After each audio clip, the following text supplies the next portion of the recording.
O início do século XX foi um período onde houveram diversos estilos musicais florescendo. No último vídeo, falei com vocês sobre a música concreta, ou a musique concrète, que foi uma vertente francesa. Hoje quero conversar com vocês sobre a vertente alemã, ou a música eletroacústica, como a gente conhece aqui. Então vamos para o vídeo que você vai entender como funciona essa música, quem foram os maiores compositores e como ela surgiu na Alemanha na década de 40, 50. Se você gostar do conteúdo, quero pedir para você curtir esse vídeo, deixar um comentário também com perguntas sobre o tema de hoje ou sugestões para outros temas de outros vídeos, né, aqui no canal, e também se inscrever no meu canal, que eu estou sempre colocando vídeos sobre composição, sobre música e também ministrando aulas ao vivo aqui. Então, do mesmo jeito como Pierre Schaeffer na França começou a fazer gravações de sons do ambiente, né, de trem, de barulho de martelo, porta batendo, como eu mostrei no último vídeo da música concreta. Depois ele levava todos esses sons para o estúdio e fazia experimentos, testes com o tipo de música que ele criou, depois chamada música concreta. Na Alemanha, dois caras estavam fazendo isso também na mesma época. Por isso que eu disse que é uma outra vertente da música moderna, a música eletroacústica que a gente vai ver hoje. Esses dois caras chamavam Herbert Eimert e Werner Meyer Eppler. O Herbert Eimert, ele era um compositor, musicólogo, ele estudava música desde criança já, e desde muito jovem ele era, né, interessado por essa música moderna.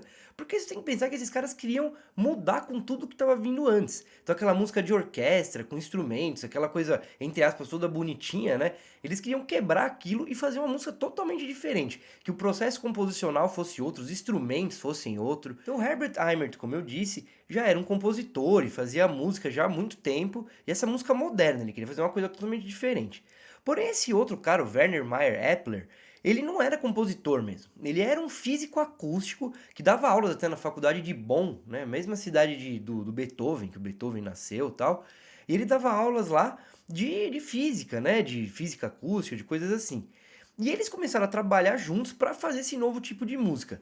A grande diferença da música eletroacústica para a música concreta é que na música eletroacústica eles estavam utilizando sons de instrumentos e sons gerados por, né, tipos de computadores mesmo, sintetizadores. Tudo eletrônico, entendeu? Que eram as ondas senoidais que eles geravam, que eu já vou mostrar aqui para vocês o que é uma onda senoidal, né? Então eles estavam trabalhando com essa parte, né, pegando instrumentos e tal. A diferença da música concreta é que eles tinham pego ruídos mesmo da rua, barulhos do ambiente, né? E eles não transformavam tanto também quanto esses caras aqui da Alemanha, da música eletroacústica.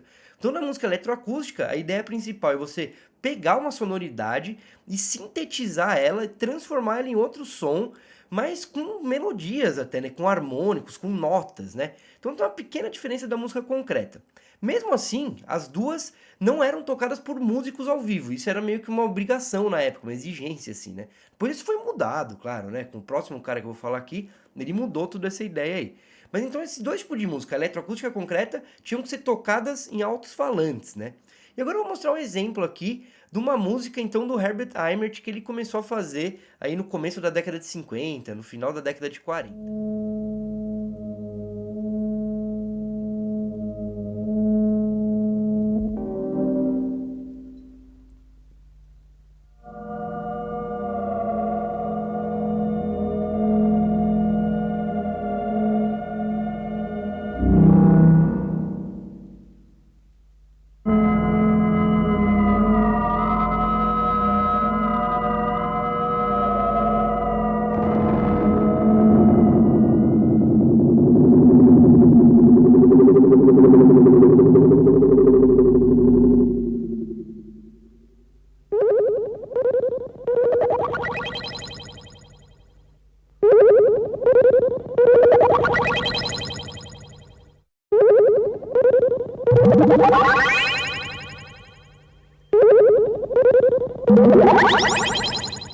Então você tem que pensar que esses caras passaram pela guerra, né? Por isso que, por duas guerras, isso já era 1948, 1950 quase, né?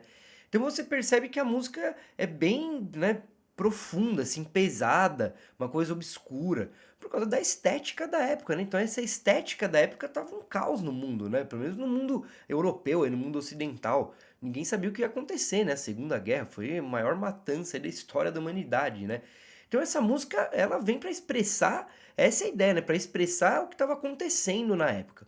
E aí, em 1945, Herbert Eimert foi contratado pela rádio da Alemanha Ocidental. Porque lembra, então, a Alemanha foi dividida no meio, né, no final da Segunda Guerra, ocidental e oriental. Na cidade de Colônia, né, Cologne, né, que eles falam na Alemanha, eles fizeram, então, um tipo de uma rádio lá, e ele começou a trabalhar, né, começou a ser pago, ele foi o primeiro cara a ser pago nessa rádio, na verdade, e tal, né. E aí, com o tempo, o outro cara, o Werner Mayr-Epler, começou também a trabalhar com ele. E os dois encheram o saco do dono da rádio, foi essa ideia mesmo, eles encheram o saco do cara pra conseguir fazer um estúdio dessa nova música. Porque pensa que na época, galera, isso não estava acontecendo em lugar nenhum. Ninguém pegava sons e sintetizava, né? A gravação estava começando a acontecer, tanto que esses caras foram os percussores, né, da gravação, do sintetizador, de tudo isso. Ninguém pensava nisso. E esses caras queriam fazer como se fossem laboratórios de ciência. Por isso que um deles era físico até, né? Como se fosse um laboratório científico de música, né? De som em geral. E aí eles encheram tanto o saco do cara que o cara fez o tal do estúdio lá. Então esse estúdio foi a chocadeira dessa nova música, da música eletroacústica, música eletrônica que eles chamavam na época, né? Até hoje na Alemanha eles chamam outro nome a música eletrônica de balada, assim, porque isso era chamado Elektronische Musik, né, pra eles. Então é a música eletrônica da Alemanha mesmo, que não existia até então, é isso que você tem que pensar. E esse estúdio foi onde tudo começou, essa ideia hoje que tem de efeitos, de sintetizadores, tudo isso começou lá com esses dois caras, né? Claro que depois foram se juntando outras pessoas, e esse estúdio se tornou no final o estúdio mais famoso da década de 50 e 60. E aí, meu, passaram vários caras por lá, George Ligeti, Stockhausen, ele foi depois virou o diretor de lá, né? Depois do Eimert, que era o diretor no começo, que falou para fazer o estúdio, o Stockhausen, que é provavelmente o músico mais famoso aí da música moderna, ele virou o diretor desse estúdio, e também passou Yannis Xenakis, por exemplo, meu, um cara sensacional, né? Um cara romeno, um dos mais fodas aí da música moderna, né? Então esse estúdio virou o rolê, assim, sabe? Virou o pico pros caras que queriam fazer essa música nova, que queriam experimentar, fazer sintetização, tudo isso. E também tem que pensar que essas sintetizações, tudo isso era muito artesanal, né? Eles pegavam placas de circuito, pegavam coisas e faziam realmente artesanalmente, sabe assim? Ah, tem uma coisa chamada circuit bend, né? Que é exatamente assim, curva de circuito. Eles pegavam uma placa e faziam uma curva com ferro para o som passar por outro lugar e dar uma distorcida. Eram tudo coisa assim, magnetismo, né? E essa ideia já estava vindo um tempo atrás, né? A gente está agora em 1950, por aí 45, quase 50. Só que em 1930, né, um outro cara já estava fazendo isso. Um cara chamado Friedrich Trautwein. Ele fez um instrumento chamado trautônio. Isso na década de 30, no começo da década de 30. Eu vou mostrar aqui para vocês o instrumento. Percebe como ele é totalmente maluco. Ele é tipo um piano que não tem tecla, que ele é todo de ferro. Então ele trabalha com magnetismo, tem um monte de botões. Parece, meu, aquelas coisas, aqueles laboratórios malucos da ciência, assim. Dá uma olhada.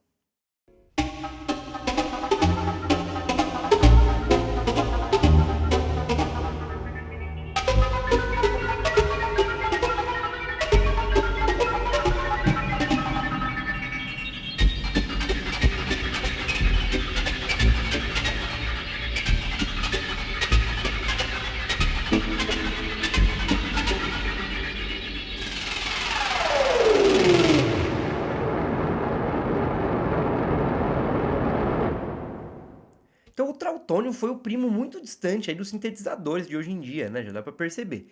E a partir desse instrumento começaram a fazer vários outros. E fizeram instrumentos para esse estúdio, então, né? Da Rádio de Colônia, hein? Porque ele era muito famoso mesmo, esse estúdio. Isso você tem que pensar, né? Era o estúdio da música eletrônica no mundo, assim. E eles fizeram um negócio chamado monocorde e depois o melocorde, que chamava. E esses realmente são os primeiros sintetizadores. Eles não são nem primos assim longe, eles são os primeiros sintetizadores mesmo, né? Que faziam então ondas senoidais e depois eles sintetizavam essa onda senoidal, né? Essa que era a ideia. Agora eu vou mostrar para você essa sonoridade da onda senoidal.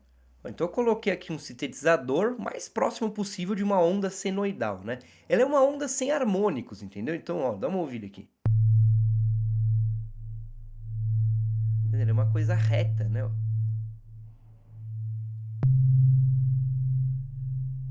E isso é o início dos sintetizadores, né? Se a gente começa a mexer um pouquinho. Ó, você faz acordes, ó.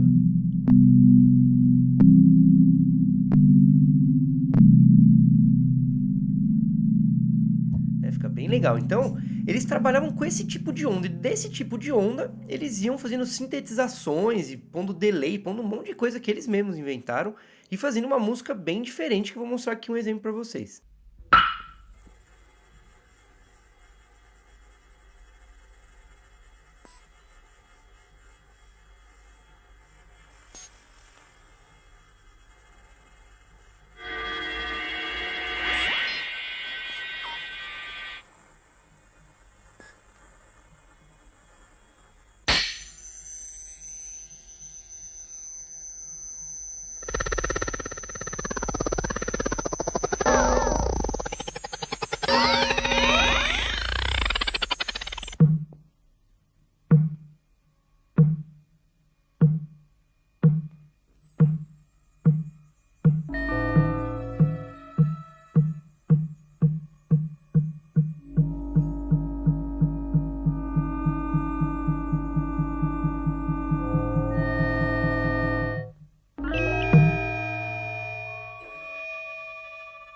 Ó, então esse é o exemplo do Stockhausen, né? Você percebe então que ele faz vários efeitos malucos e umas coisas novas mesmo para a época, que hoje em dia são muito naturais. Assim, hoje em dia você fala, putz, mas isso aí hoje em dia eu ouço a qualquer momento e eu faço com facilidade isso.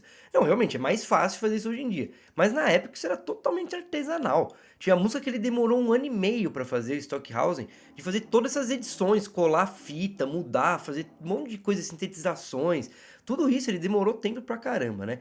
E uma outra coisa que o Stockhausen começou a trabalhar, porque ele então começou a ser o diretor desse estúdio depois de um tempo, quando o Eimert saiu, né? Então ele começou a ser o diretor e começou a trabalhar com essa música eletroacústica cada vez mais profundamente. Por isso que ele é o cara mais famoso desse tipo de música, o Karl-Heinz Stockhausen, né? E aí o que acontece? Ele começa a trabalhar também com um tipo de processo composicional que é muito interessante, que é repetir os sons e transformar esses sons em notas.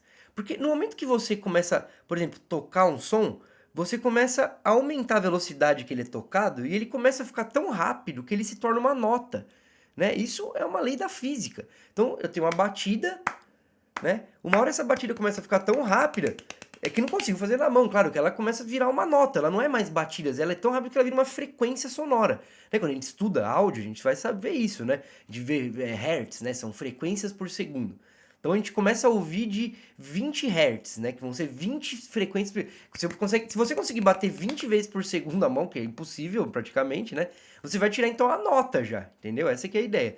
E o Stockhausen trabalhava com isso. E ele começou a perceber que diferentes instrumentos, eles davam no final outras notas, diferentes notas no final, quando você deixava rápido. Né? Ele não mudava nada de afinação na ele só deixava mais rápido mesmo.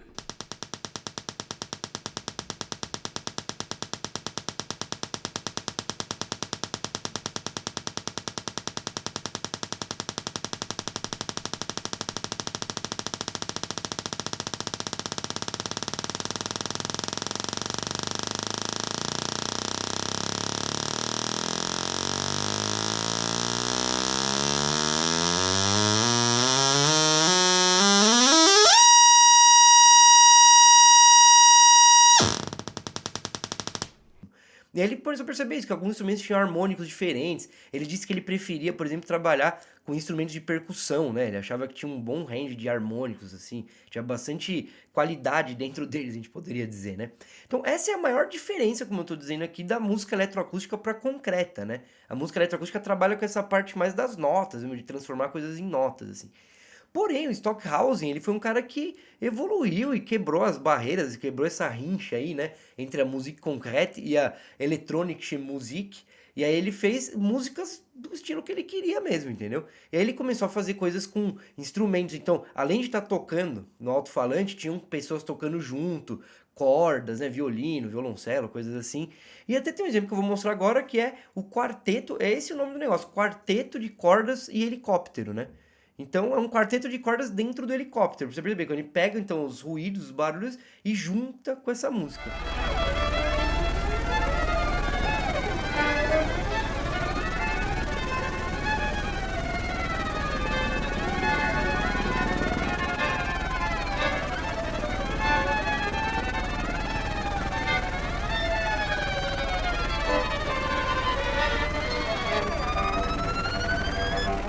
Uma última coisa que eu quero falar aqui também é outro processo que eles usavam bastante, muito legal, que é o processo de vocoder, que eles inventaram também.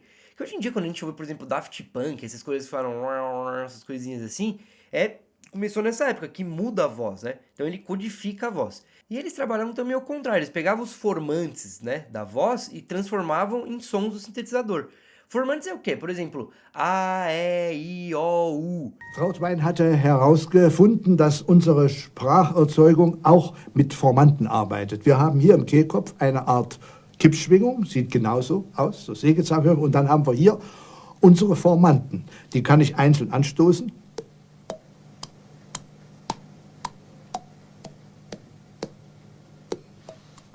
Und wenn ich jetzt stehen bleibe mit dem Formanten U, O, A, U, O, O, U, U, U, O, O, O, A, A, A. Es kommt nur darauf an, dass mein Mund auf A stehen bleibt. Und das ist hier genauso.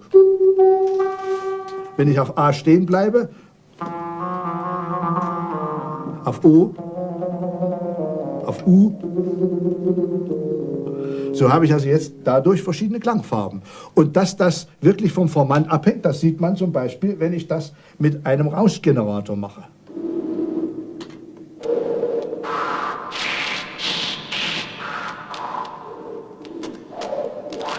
Der hat nun gar keine Obertöne, da ist alles drin im Rauschgenerator. Aber Né, o U é mais fechado, o A é mais aberto. Eles começaram a fazer isso com as notas, né, do sintetizador. E que é, meu, o mais usado no sintetizador hoje em dia, né? E eu vou mostrar um pouquinho também o que é esse vocoder aqui pra vocês. Ó, então aqui é com o efeito do vocoder, tá vendo? Então isso eles inventaram mesmo lá, esses caras, ó. Aí você consegue mexer um pouquinho aqui, ó, e vai sintetizando, ó, modificando a voz, tá vendo? Isso daqui é um Low Frequency Oscillator. O que seria um Low Frequency Oscillator? Ele é um oscilador, então ele é um oscilador de frequências, né? De frequências baixas.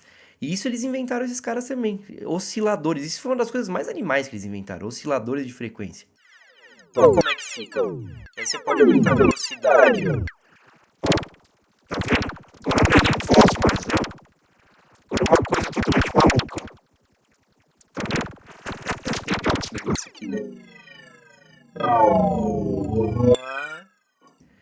Então você vê que parece mesmo, né, com esse tipo de música que a gente acabou de ver. Então essa sonoridade que a gente tem hoje em dia, essa sonoridade de efeitos, de sintetizador, de todas essas coisas, veio desse estúdio aí, entendeu? Veio desses caras. Tanto que eles trabalharam muito com filme, com Stanley Kubrick, né? Todos esses caras fizeram coisas pra filme, trilhas sonoras, coisas assim. Então eu espero que você tenha gostado desse vídeo. Se gostou mesmo, deixa um comentário, se inscreve no canal e também alguma sugestão para novos vídeos que você queira ver aqui, beleza? Então a gente se vê no próximo vídeo. Valeu!